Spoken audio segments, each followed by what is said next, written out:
Right. You know what my favorite thing to come out of the great book burning of Rathe, right? It's the need to find alternative draw, right? But then the fact that when you start looking, right, there's actually a lot of classes that have some pretty interesting ways to set up very, very big hands, right? So yeah, Illusionist, we're not going to touch any of the cheat cards, right? Because usually that would be the go, right? And then Tenet got banned.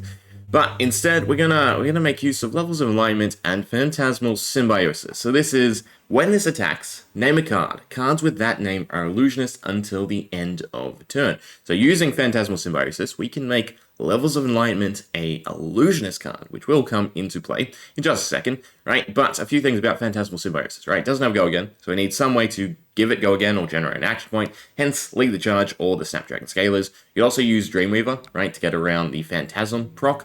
But the thing about the Phantasm proc on Phantasmal Symbiosis is it's not as relevant, right, because all it will disrupt is if you give it go again, because the actual effect of the card is when it attacks, not when it resolves, meaning that if Phantasm does get triggered, you still get the buff from Phantasmal Symbiosis. But we are going to front load the action point through Lead the Charge, that way we don't have to worry about it, right? I've tried to set it up as as close to workable in an actual game, competitive game, right, as possible. Granted, there's obviously a lot of liberties taken with especially stacking the deck. Nonetheless, right, we can go Phantasmal Symbiosis after we play Lead the Charge. So now we have the action point upon playing the card rather than it resolving. We can pitch a Titanium Bubble, which is beautiful, right? And then we can pick, of course, levels of alignment. So the other thing is we also need to stack up the pitch, right? Because right now levels of alignment will only get us one card or go again, and we want at least both effects. So nice and simple, we can close the combat chain, and then we can use the Aqua Sing Shell, pitch the other Titanium Bubble, and there we go. Now we now have two in the zone, so when we play levels of alignment, we can do draw a card and go again. The reason we close the combat chain is going to be a bit more apparent once I draw the right card, so give me a sec. Draw and go again, and then the last one we will have to pitch for, and then we'll get all three effects, which is fine. Beautiful. Yeah, so Fractal Replication. When you play or defend with this, mainly play, right, it gains the ability and effects of all illusionist attack action cards on the combat chain. Well, look at that. Well, levels of alignment, right? Is currently an illusionist attack action card.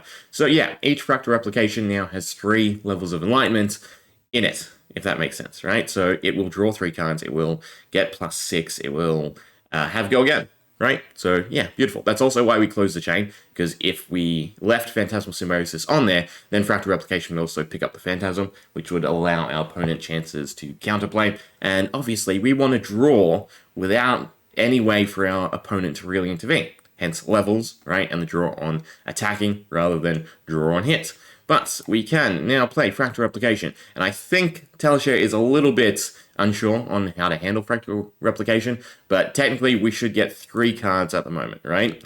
Yeah, not 5, which is fine, right? So 3 cards off the first one, but then off the next one, we should be getting 6 cards, because Fractal Replication will recognize the levels of enlightenment, and then Fractal Replication will recognize the other Fractal Replication. And you'll have to correct me if I'm wrong, right? Because it's when you play, it gains the ability.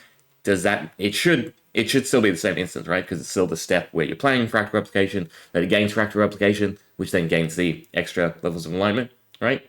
Either way, I'm not quite sure why we drew 5, but we'll go with it. Either way, this should lead to insane draw. Even if it's not as crazy as what I'm thinking, it would still be 3 cards every Fractal Replication, which is still fairly nutty, right? So yeah, then we just play Fractal Replication, draw a bunch more, let it resolve, it's doing a decent chunk of damage, and then Fractal Replication, and just like that, we have a hefty sized hand. Now, if we go off of just it drawing without triggering Fractal Replication, it should be 9 cards, right? So that would be to here. If it worked as I'm thinking, Fractal Replication duplicates Fractal Replication Zone effect, then it should be 3, 6, 9. So that would be 18 cards, right? Which I think we're short of. 3, 6, 9. Yeah, we only have 13 cards. So I'm not quite sure how it got to 13 cards, right? It should be 9 at minimum and 18 at most. But still, a lot of cards to then go into whatever else you want. We're going to take this a step further and make it more insane, right? Because Phantasmal Symbiosis lasts until end of turn. So what we can do is close the combat chain and then return to the top of our deck all our draw engine, right? So Fractal Replication through Memorial Ground Blue, which is a 0 or less at the top of your deck, and then Memorial Ground Yellow for our levels of enlightenment, which will now be on top of the fractal replications. So what we can do is basically go Phantasmal Symbiosis, this time picking Mischievous Meeps, which can be prevented, right, because the draw is on hits, but, right, we're doing shenanigans, so we're going to assume we get it across. Plus, we've already done a fairly decent amount of damage to our opponents, and then we can draw the levels of enlightenment, put them on the combat chain too, and then each fractal replication is going to be drawing 6 cards this time instead of 3. So once again, we're going to front load the Phantasmal Symbiosis with Lead the Charge. That way, if again, our opponent interrupts the Phantasm, does not matter. And then we're going to pick Mischievous Meeps, which is AC next, right? Yeah, there we go. Beautiful. So yeah, we now have levels of enlightenment and Mischievous Meeps as illusionist cards for the whole turn. Again, close the chain so our fractal doesn't pick up the Phantasm, and then we're just going to play our Mischievous Meeps. And I almost screwed up because I forgot to use the Amulets of Assertiveness. There we go.